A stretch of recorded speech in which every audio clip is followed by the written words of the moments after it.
Hey, how's it going, everybody? So today we're talking about the Blood Hunter class for 5th edition Dungeons & Dragons, designed by Matthew Mercer. I got asked way back when it first got made by one of my players what I thought of it. I took a quick look at it. I'm like, it looks okay. But it may have since changed since then, and I'm not entirely certain because it's been, well over a year since it first came out. So I figured, well, let's look at it now, pull it apart, and see what I think of it. So the Blood Hunter. So a Blood Hunter... in a landscape tormented by all manners of devils and beasts and abominations from beyond the veil, most live in fear of the dark, of suspension, and the unknown. Sorry, superstition, not the suspension. Some grow hardened by this experience, instead choosing to stand up and fight against the tide of shadows. These folks are called heroes. Some, however, are so fantastical and bent on destroying the anisma that plagues the countryside that they embrace the dark, forbidden knowledge. They sacrifice some of their own vital force in dubious, forgotten blood rituals to better understand their enemies. Their methods sometimes blur the line between themselves and the evil that they hunt, calling their own humanity into question. These folks called blood hunters. So, you're not exactly... You're playing with dangerous things if you're a blood hunter. Become the enemy to understand the enemy. These warriors have chosen to merge the martial pursuits of deadly weapon play with elemental and viscous blood magic to create impressive, effective combat techniques.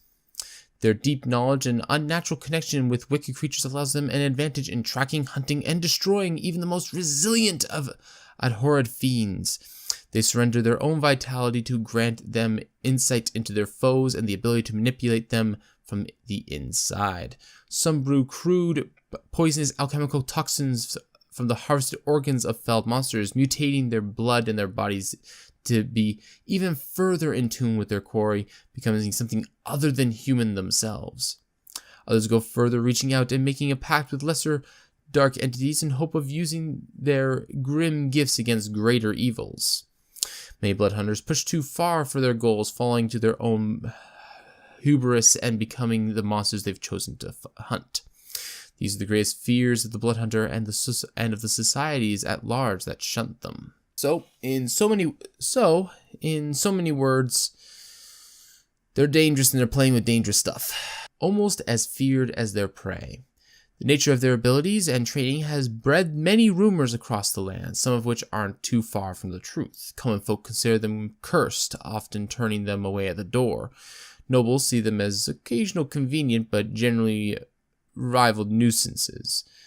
Mages find them useful allies if kept at arm's length, while curious clerics and paladins keep their distance with a watchful eye. To be a blood hunter is to accept life of solitude until proven trustworthy and dependable, especially if you're trying to get along with a dwarf. Let's look here, standard stuff. So we have Crimson Right die. So this is very important as time goes on. This is basically your means of additional damage that you do. So the Crimson Right is sort of like bonus damage on your attacks. It's a little bit like a fighting style where you just get additional damage so long as it contains active. It's actually more like rage, actually would be a better way of putting it. Otherwise, pretty standard stuff. You get a lot of abilities as time goes on, and then you get some blood curses known. We'll get into that a little bit later, but you get 2, 3, 4 every 4 levels, I think. Every 5th level it goes, every 4th level it goes up, starting at 6th level. And we'll get into that in just a minute. So creating a blood hunter. As you create your blood hunter, keep in mind that how you create your character relates to society and why they have taken to a life of monster hunting. Do they wish to protect society and as such have paid the ultimate price? Do they have a family they wish to protect at all costs? Did they make a mistake that cost them greatly and they wish to make amends for their folly? Or are they bent on vengeance of some past wound or loss that drove them to choose this dark warrior's path? While a blood hunter begins their journey alone, they also acknowledge the strength in numbers and the benefits of trusted companions. Many blood hunters keep allies to both ensure that they succeed in their hunt and to keep a watchful eye to prevent them from losing touch with their humanity. A blood hunter without conviction is lost, and often an honest friend is enough to keep them from straying. Quick build. You can make a blood hunter quickly by following these suggestions. First, make strength or dexterity your highest ability score, depending on whether you want to focus on melee weapons or ranged and finessed weapons. Make wisdom your next highest if you plan on focusing on the potency of blood curses and mystical powers. Choose a higher constitution if you wish to use Crimson Right on multiple weapons, or you want to get the most out of your unspent hit dice while resting. And I do like how he makes note here that you will be using your hit dice in this class. So this is a feature I wish was utilized more, utilizing your hit dice or your pool of hit dice as a means of, as a resource beyond just resting. I kind of wish they had a means of doing that more. This is one of those classes that do. There was a feature, I believe it was a Dwarven racial feature that did let you use your hit dice as well, but I don't recall it being particularly good. Alrighty, so you get a D10 hit die and all the standard stuff with your hit points. I do question whether a D10 is strong enough, but they're not super hardy like the Barbarian.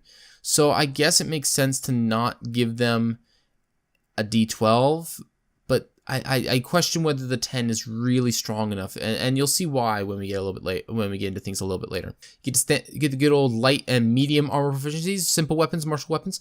You don't get shields, unfortunately, so you're gonna have a bit of a problem there. You can't do the sword and board with this class as much as it would be nice to be able to.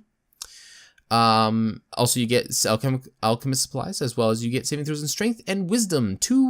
One really important one, and one really good one when it comes up. Having powerful strength saving throws can be handy at certain times. You of course get 2 skills: athletics, acrobatics, arcana, insight, investigation, and survival. All very, I'd say, obvious skills for a blood hunter type of character. Equipment, you get martial weapon, 2 simple weapons, a light crossbow or a hand crossbow, stud leather or scale mail armor, as well as an explorer's pack. Again, this lets you build into that strength build or into that dexterity build very effectively this way. Hunter's Bane. Beginning at first level, you have survived the imbibing of the Hunter's Bane, a poisonous alchemical concoction that alters your life's blood, forever binding you to the darkness and honoring your senses against it. Honing your senses against it. You have advantage on wisdom survival checks to track fae, fiends, and undead, as well as on intelligence checks to recall information about them. If you are actively tracking one of these creature types, you cannot be surprised by any creatures of that type. You can only be tracking one of these creatures at a time. Upon reaching 11th level, you gain advantage on the wisdom insight checks and charisma intimidation checks as your unsettling nature further develops, lending you an edge when testing the composure and will of others. So this is really handy. It makes you very good at finding them. But later on, it leads you, in addition, to finding them in a non-tracking manner. It lets you be in a social circumstance and find them. Being able to having the advantage on wisdom insight will grant you the ability to see if a fiend is posing as a non-fiendish creature. Same thing with the Fae. Crimson Right. Also at first level, you learn to invoke the right of blood magic within your weapon at the cost of your own vitality. Choose one right from the Primal Rights listed below. You cannot change this choice. As a bonus action, you can view a single weapon you hold with your own life force, temporarily reducing your maximum hit points by a number equal to your character level. These lost maximum hit points return once the right fades and cannot be restored otherwise. Until the right fades, the weapon flares with your chosen elemental energy. Attacks from the weapon deal an additional 1d4 right damage. The right damage is considered magical, and the right damage die changes as you gain blood hunter levels, as shown in the Crimson Right die in the column of the Blood Hunter table. This damage is cumulative with the weapon's enchantments. Should your weapon leave your grasp, the right fades immediately. An active right on a weapon thrown fades directly after the attack is completed. Crimson Rights can be used on multiple weapons, costing additional hit points lost. If used on a weapon already given an active Crimson Right, the old right immediately fades as the new one takes effect. When a Crimson Right fades, it restores your lost hit points maximum, but not the lost hit points. A Crimson Right can be allowed to fade at any time, no action required. You gain access to additional Primal Rights at 6th and 9th level, and you can choose to learn one Esoteric Right from the list below at 13th level. And of course, these rights, the Primal Rights, are your fire, cold, and lightning and acid damage, pretty standard elemental types. And then in addition, on your Esoteric Rights, you have your thunder, psychic, and necrotic. Note that it's not radiant damage. Very important to note this. You are not a paladin or a cleric. You are not someone that is using deitaic-oriented powers to fight. You are using evil energies to fight. So, as a result, Radiant not being available makes a lot of sense. You use your own target's energies against them. Radiant typically is not that for Fiends, Fae, and otherwise. Fighting styles. So you get the good old second level fighting styles. You gain archery, +2 on the attack rolls. Dueling, you get the +2 on the single weapon. You also get the great weapon fighting if you want to go for the two-handed weapon, and you get the two-weapon fighting if you want to go dual wielding. Dual wielding is a dangerous game, I think, to say the least. I think dual wielding would be one of those things that you're looking so far down the risk reward path that this could go really badly. But payout could be really, really good as well. Getting an additional 2d4 damage at, like, assuming at level 1, you get 2 attacks plus 2d4. So, you know, assuming that you're using 2 short swords, that's 2d6, 2d4, plus, we'll say 3 and 3. That's a lot of damage in being able to get you. Now, you're reducing your maximum hit points by 2. So, unless you have a really high constitution, this is going to get really ugly really fast, very fast as your increase in levels. Dropping your hit points by 8 at 4th level, it can be pretty crippling. All right, Bloodhunter Oaths. You get to choose your oaths, which will be either the Order of the Mutant, Order of the Ghostslayer, or Order of the Profane Soul. We'll get into those later on at the end of the main class stuff. You get things at 3rd, 7th, 10th, 15th, and 18th level.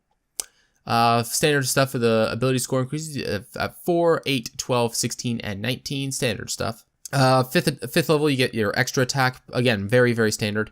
And then we'll get into Blood Maledict. So at 6th level, you gain the knowledge to further spill, channel, and sacrifice a part of your vital essence to curse and manipulate your enemies. You gain 2 blood curses of your choice, detailed in the blood curses section below. You learn 1 additional blood curse of your choice at 10th, 14th, and 18th level.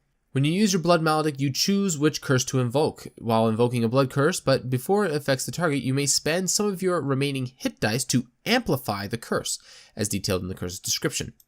No healing occurs as part of the expenditure. Creatures do not have blood are immune to blood curses. DM discretion, so yeah.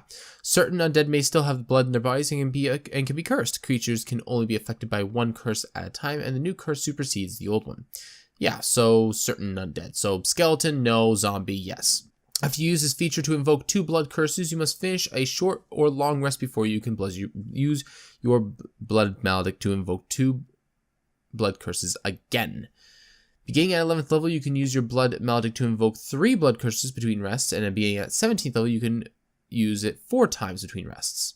These are the blood curses. You get the plus, so you can get some pretty standard stuff. Amplifying typically increases the amount, or the duration rather, that it affects. So blood curse as a bonus action, you can, Cursive Binding. As a bonus action, you can attempt to bind an enemy for no more than 1 size larger than you within 30 feet. The target must succeed a strength so equal to DC 8 plus your proficiency bonus plus your wisdom modifier, or have their speed reduced to 0 to the beginning of your next turn.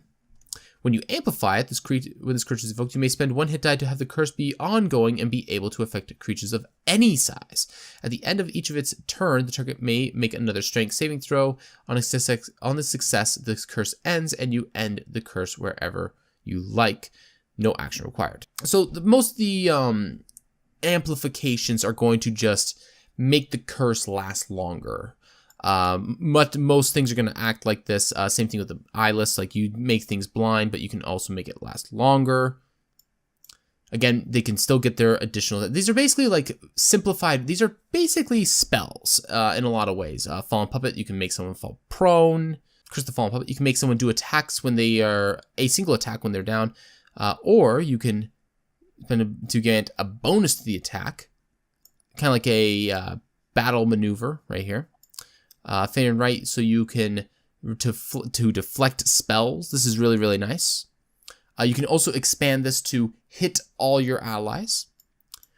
Curse of the Mark, so you can make it so that all Crimson Right damage to the target is double. This is very, very good. This is one of those ones where the ones where you dual wielding would be the big big benefit.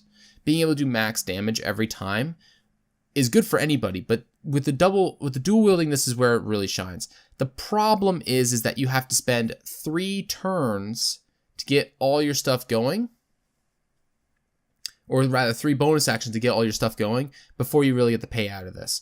So the best way really to do this is to put your right on your blade, then mark, and then and then attack.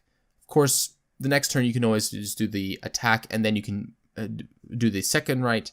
But again, you have to give up 3 bonus actions of attacks to get to that point. And unless your offhand weapon is not very, very good, it may be more beneficial to not do that. So this is more of a single target thing where you can get that extra guaranteed damage. This is good, but can also be mundane. I feel like this is not quite as good as a lot of these controlling abilities. Being able to get someone else to do an attack or deflecting spells, being able to max out your damage die is cool, but I don't think this one's going to be particularly good in practice. Mutual Suffering, this lets you make it so that when you take damage, you give damage back. Again, this is a really good if you are playing more of a frontline take damage type. You can also make it so that you increase your duration to 1 minute, and the ignores necrotic resistance. Spell Sunder, pretty much the same thing as the one before, but you get to impose disadvantage on spell attacks. And then Transfusion is basically a heal. You get to remove some of your life essence and then heal a friend of yours. I would actually argue that the best way to build this character is to actually give Constitution your biggest score. I don't know if that's really true, but I'm starting to feel that way. Grim Psychometry. When you reach 9th level, you can take 10 minutes to meditate on an object to discern vague details regarding any lingering evil or wicked past surrounding it. Make a wisdom ability check. Based on the result, the DM may reveal obscure information about dark events that have previously surrounded the object or hint towards sinister purpose. This feature has no effect on objects untouched by evil. A good means of tracking stuff. A good roleplay, a tool for you to connect with the GM. I like this stuff. This stuff is really handy. Dark Vocality. Upon reaching 11th level, you beckon the surrounding shadows to grant you unnatural swiftness on the battlefield. Your speed increases by 10 feet, and attacks of opportunities made against you have disadvantage. Hardened Soul. When you reach 14th level, you can no longer become frightened, and you have advantage on saving throws against magical charm effects. Very, very handy. Useful. Fear and charm typically doesn't come up too much in most campaigns, I don't think, but they would come up a lot if you're fighting demons, devils, and fae. Enduring Form. When you reach 17th level, while you are unconscious, you can spend 2 hit dice to re-roll a death saving throw once per turn. Handy. Very, very good. Especially if you roll a 1. This is a good way to ensure that you do not get those critical failures and to help ensure that you get back on your feet. Sanguine Mastery. Upon 20th level, you become so attuned to your weapon that your Crimson Right is perfected, no longer requiring Visceral Sacrifice. When you invoke a Crimson Right, you no longer reduce your maximum hit points. In addition, when you are below 1/4 of your current maximum hit points and conscious, all of your Crimson Right damage dice are maximized. So this is really, really good at this point. Being able to not sacrifice 20 hit points, or if you're dual wielding 40 hit points, to get your Crimson Right going is incredibly good. In addition, them always being maxed out when you're below 1/4 hit points is also very, very good. 1/4 hit points by this point, I believe, is typically around 30 or 40. And usually if you're below that, you're definitely in a high risk, high reward category. Being able to do, maxed out D12 damage is extremely handy. However, being one good spell or one hit from a tough creature away from going unconscious can be pretty dangerous. All right, so we're going to get into the Blood Hunter orders. So these are your houses. These are the archetypes. There are a handful of secretive orders of blood hunters that guard their cryptic techniques and blasphemous rituals. One must adhere to one of these orders to even be granted access to the Hunter's Bane right that starts their journey, and only once they've proven their ability will the secrets of the order begin to be revealed. Some even wait a few years before they are sure they want to continue down this cursed path. Either or, it's within these small, enigmatic sects that the real power of the Blood Hunter is learned. Order of the Ghost Slayer. The Order of the Ghost Slayer is the oldest and most driven of the orders, having rediscovered the secrets of blood magic and refined them for combat against the scourges of the undeath. Ghost Slayers seek out and study the moment of death, obsessing over the mysteries of its transition. Some will sit with the terminally diseased to closely witness their passing, while others go so far as to deliberately have a near-death experience, allowing them to tune their bodies and sense the ethereal realm beyond. You fight ghosts. Cleansing Rite. When you join the Order at 3rd level, you learn to imbue your Crimson Rite with vicious spark of your spiritual vengeance. Whenever you deal damage with your Crimson Rite die, you also deal additional radiant damage equal to your Wisdom modifier. This damage is part of your Crimson Rite. There's the radiant damage. And it is very specific in opposition to death itself, very specifically. You cleanse the evil of something in order so that it may pass on to wherever it needs to go. Hollow Veins. At beginning at 7th level, your blood curses become honed to the fabric of a creature's essence. Your blood curses can now affect any creature regardless of their form and or lack of blood. Again, this is very handy, especially if you're hunting ghosts, considering that they don't have blood. Well, now you can affect them with your blood curses. Supernatural Fury. At 10th level, you can spend a bonus action to ignite your blood with a spectral hunger lasting a number of rounds equal to your Wisdom modifier, minimum of 1. While this hunger lasts, you gain additional actions on each of your turns. This action can only be used to take the attack action, one weapon attack only. In addition, for the duration of this hunger, when you are reduced to 0 hit points with an attack, you regain hit points equal to your Crimson Rite damage die. So, D4, D6, D8, D10, D12, you gain that many hit points. Once you use this feature, you must finish a long rest before you can use it again. Beginning when you reach 15th level, you regain 1 use of this feature when you finish a short or long rest. So, you can't use this particularly often, but it does let you deal a lot of additional damage, especially when you consider that you're adding your Wisdom modifier as Radiant, which again is very, very handy. Gravesite. When you become 15th level, your vision has become so tuned to the ethereal curtain between worlds that you even see the unseeable cannot escape your view. You can see in normal darkness, as well as you can see invisible creatures and objects up to 60 feet. Vengeful Spirit. Upon reaching 15th level, you learn to project your spirit to fight while on the edge of death. Whenever your hit points drop to 0, you can choose to let your soul emerge from your body and fight on. Your body remains unconscious and subject to death saving throws as per normal. At the beginning of your next turn, you manifest the spirit form in the space that picks up your weapon and continues the fighting on, acting on your turn and every one of your subsequent turns under your control. Your spirit form has your physical attributes and abilities, but none of your equipment other than your weapon and ammunition. This form is immune to all non-magical damage and non-magical weapon damage. It can only make the move action, the move attack bonus offhand attack, and bonus Crimson Rite actions on your turn. That is definitely supposed to be turn, not town. That's a little typo there. If your spirit form vanishes, it drops the weapon in its space. If your spirit form takes any damage, it immediately vanishes. If your body dies, your spirit form immediately vanishes. If you regain hit points, your spirit form vanishes. Basically, it vanishes, it returns to your soul, to your body, to my understanding, as it does not specify otherwise. Order of the Profane Soul. The magics adopted by the wayward blood hunters prove formidable against many evils across the realm. However, the darkness of abominations draw from an ancient well of cruel, unfathomable power. These terrors can control shadows to do their bidding, hide in plain sight among the noblest of nobles, and bend their minds of most stalwart warriors with but a glance. These fiends were far trickier to hunt and many lost their lives in pursuit of such wickedness.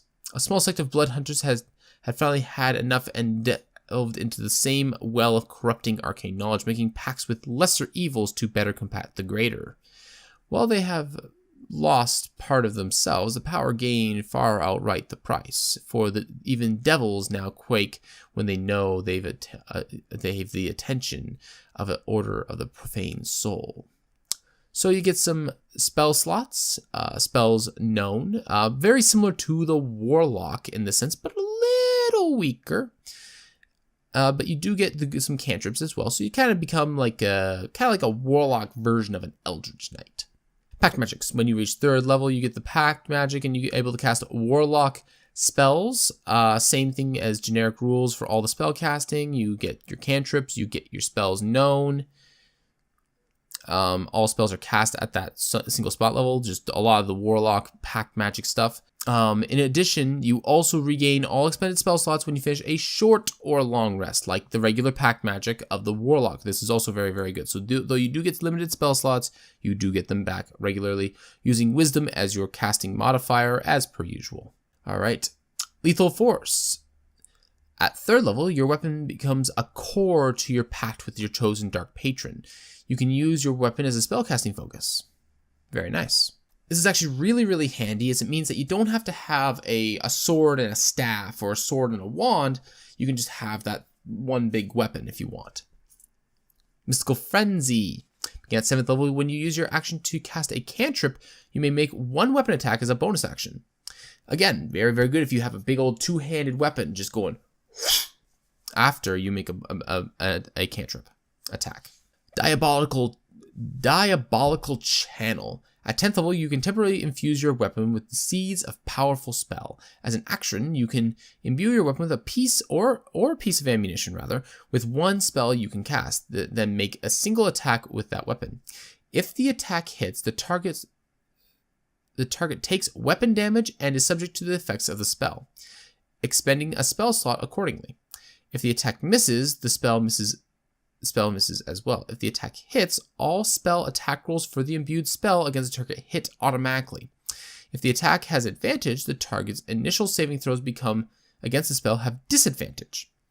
The spell must be a 1st level or higher and have a casting time of 1 action, and requires an action to activate an already activate concentration spell. So this is really good for if you want to add attack, if you want to add damage or make things more difficult for someone.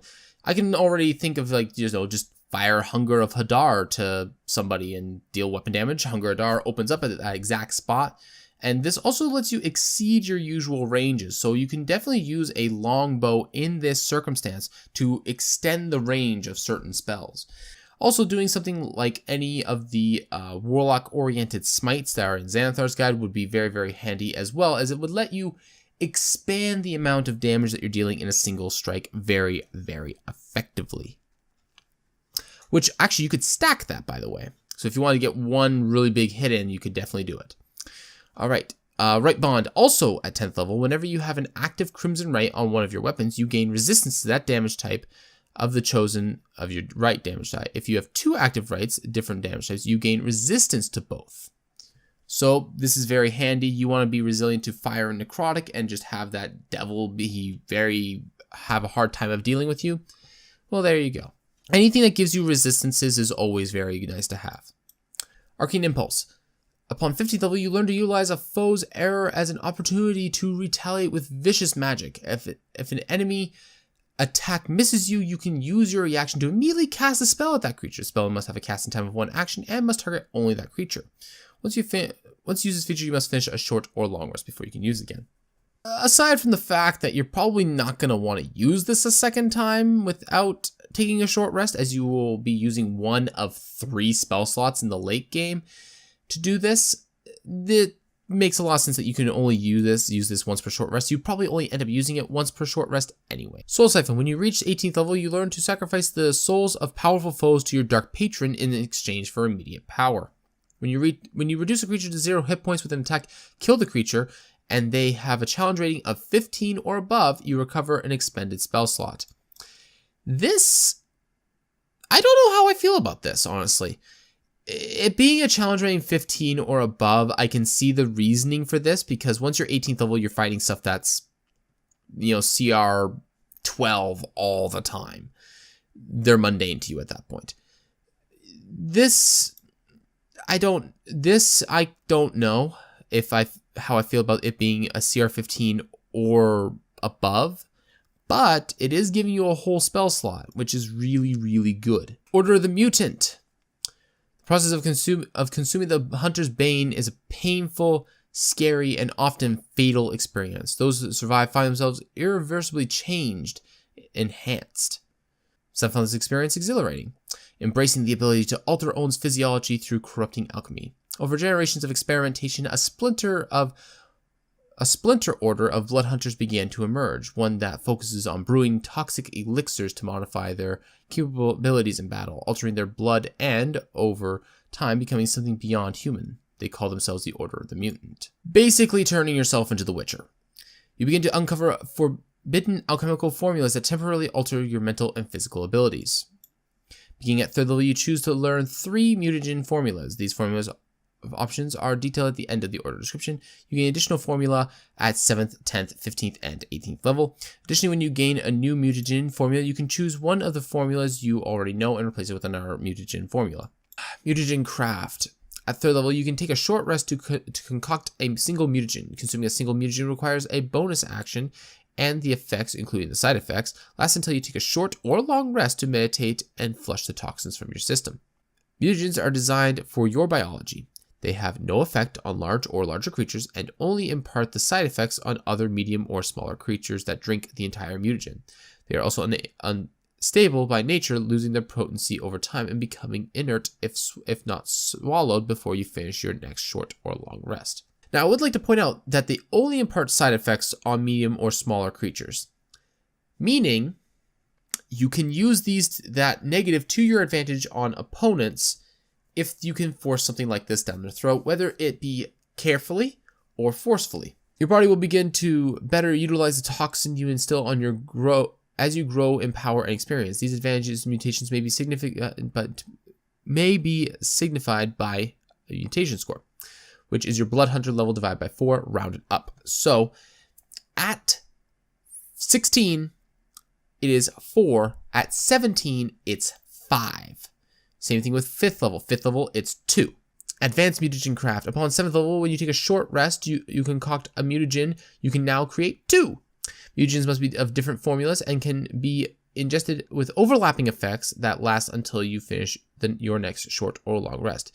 Each mutagen still takes a separate bonus action to imbue. Once you reach 15th level, you can now create 3 mutagens. Robust Physiology. At 10th level, your body has begun to adapt to toxins and venoms, ignoring their corroding effects. You gain immunity to poison damage and the poison condition. Very handy, very nice. Poison damage is one of those things that isn't very useful against monsters, but is pretty good against player characters a lot of the time. Being able to be resilient, or rather immune, to poison damages and poisons means that you can also do some pretty fun stuff that I've done, for example, with the monk, where, you just dip your hand into a vat of, black lotus poison or something like that, and just start beating the crap out of people. You can do stuff with your weapons in this case and not have to worry about accidentally poisoning yourself in the process. It also means that you can poison a multitude of glasses and serve them to people, and you'll be fine. Strange Metabolism. Being at 15th level, you become resistant to the negative effects of some of your own mutagens. Upon imbibing a mutagen, you can choose to ignore the side effect of the mutagen for its duration. Once you use this feature, you must finish a short or long rest before you can use it again. So you can, once per day, you can ignore the side effect of one mutagen. Again, this is still very, very handy because you will be able to create 3 at this point. So being able to ignore 1, pretty handy. Exalted Mutagen. At 18th level, your body has begun producing one of your toxins naturally. Choose one of your known mutagen formula. You gain the benefit and side effects of the mutagen permanently at all times. The effects cannot be altered or ignored by your Strange Metabolism feature. You cannot change this choice of formula after the feature is acquired. So, of course, this means that you're making something way better, but it also means that you're making something else way worse. So we'll take a look at these mutagens. You can Gain the fly speed of 20 feet, but you also have disadvantage on all strength and dexterity ability checks. This is pretty rough, but you gain fly. This is handy sometimes. I would definitely say clarity. Your dexterity score increased by an amount equal to your mutagen score, as does your dexterity maximum, which means in the late game, that means it's 5, which is huge. Wisdom score decreases by the amount equal to your mutagen score. This, again, is 5. Really sucks. However, something to note is that none of your abilities other than skills or your saving throws is affected by your wisdom score. So it doesn't actually hurt you nearly as much. If you're playing a dexterity-oriented character, getting a +5 dexterity means +2 or possibly 3 armor class if you're sitting at an odd number. Means you get net +3 on your armor class. It means +3 on your weapon damage if you're using a finesse weapon, as well as your dexterity saving throws and abilities, as well as meaning that you're way stealthier. Your sleight of hand is much better. This makes you very, very dangerous in one way, but makes you quite vulnerable and dumb in other way. Conversant, you gain advantage on intelligence checks, but you gain disadvantage on charisma checks. Cruelty, you gain an additional action on each of your turns. It can only be used to make the attack action for one attack, but you have disadvantage on all saving throws. This is pretty rough, but one extra attack every turn, pretty good. Impermeable, you gain resistance to piercing damage, but you gain vulnerability to slashing damage. Mobility, you gain the immunity to grappled and restrained conditions. At 10th level, this also makes you immune to paralyzed conditions, all really, really good. However, you gain a penalty to initiative equal to 2 times your mutation score. Yeah, that's pretty rough. That means it's -10, really late. However, this is one of those ones where you can take it immediately as the battle begins and it won't matter. This was one of those ones where I considered that you could actually make this permanent. And it would be a good one to do so, as the side effect just means that you go later in the turn order, which you just assume that you will, and you can adjust your strategy around that. It's not inherently a bad thing, but it can be good. It can be quite good. Nightshade, you gain 60 feet of dark vision. If you already have dark vision, it increases by 60 feet. But you also gain sunlight sensitivity. So pretty much turns you into, gives you drow eyes. Potency gives you increased strength, but lowers your dexterity. Precision, you gain crit rolls on 19s and 20s. At 15th level, they become 18 to 20. However, all healing you receive is halved. This is good for like an all-in kind of tactic, or if you don't have to worry about your healing too much. Your speed increases by 10 feet or by 15 feet, but your attack rolls made against you also crit on 19s and 20s. So again, this is not inherently a bad thing, but this does mean that some things are going to hurt you a lot more often. But you have the mobility to ensure that this shouldn't happen too often. Combine this with the effect that you have being able to increase your movement speed and be able to impose disadvantage on opportunity attacks against you. This is not inherently a bad thing, and it makes you really, really fast, almost doubling your speed, in fact. Reconstruction, you regenerate hit points equal to 2 times your mutagen score rounded up at the start of your turn as long as you are above 0, and your speed decreases by 10. Using this late game, it means that you have a normal speed, and you have, well, in late game, this means that you have 30 feet of movement instead of 40 feet of movement, and you have a regeneration 10. Really, really good. Segacy, wisdom score increase, but your armor class is reduced. This is interesting. I don't know where I would actually use this for this, because your wisdom score does not affect very many things for this archetype. It might be good if you want to ensure that you can discern something. But reducing your armor class, that's pretty hefty. Gaining resistance to slashing damage, and you gain vulnerability to bludgeoning. You also gain resilience to bludgeoning damage, but you become vulnerable to piercing. Wariness, you gain bonus initiative score equal to 2 times your mutation score. You have disadvantage on wisdom perception checks. This is actually pretty good. You don't need to be particularly aware of your surroundings if somebody else is, and gaining double your the initiative score, gaining 10 in the late game, that's really, really strong. You could even argue that if you just make this permanent, you can easily take you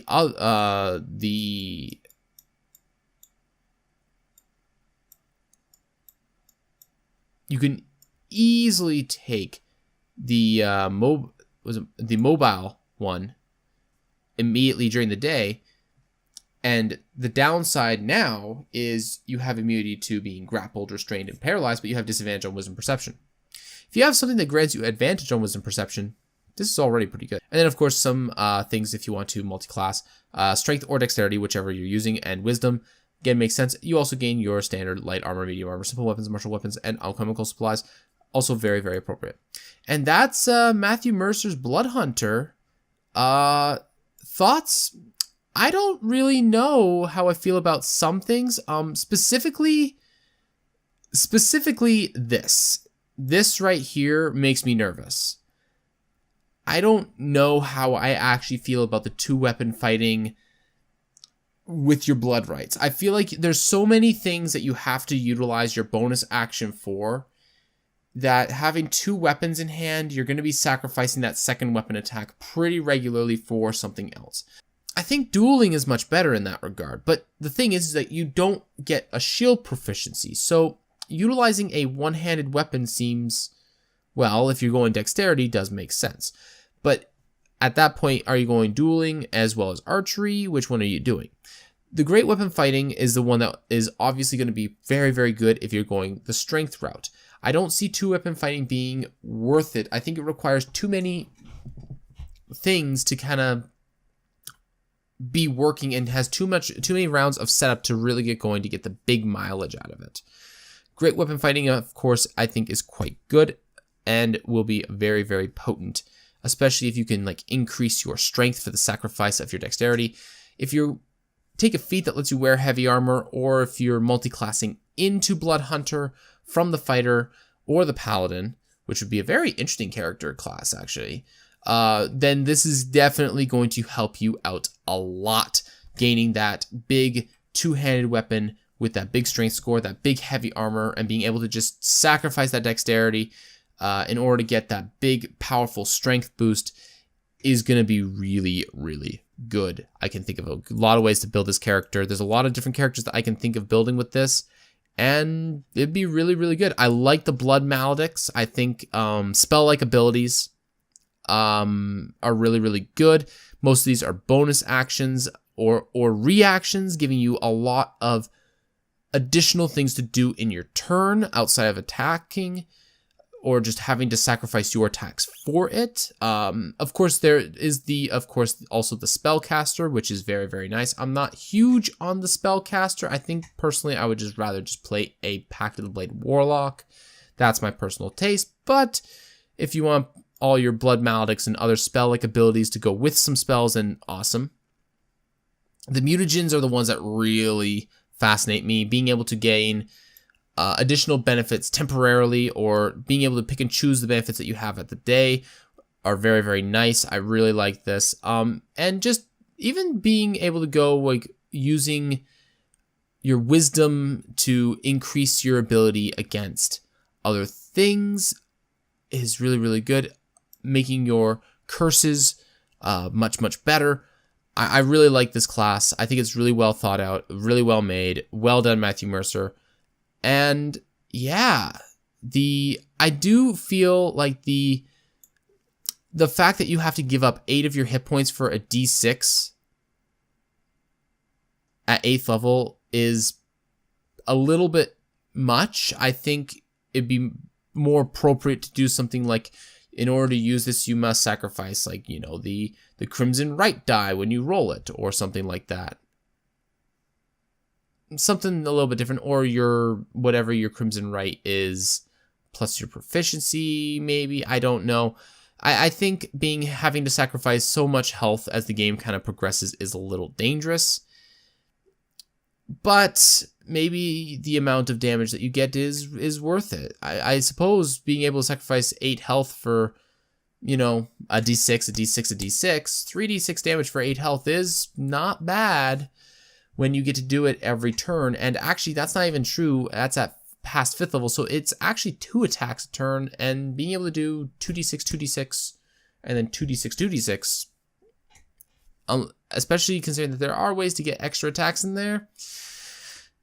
Never mind, that you can get a lot of mileage out of it. So what are your guys' thoughts? I really like this. I think there's a few things that might seem a little bit, I don't want to say unfair or unreasonable, but might seem a little bit off-putting to play this.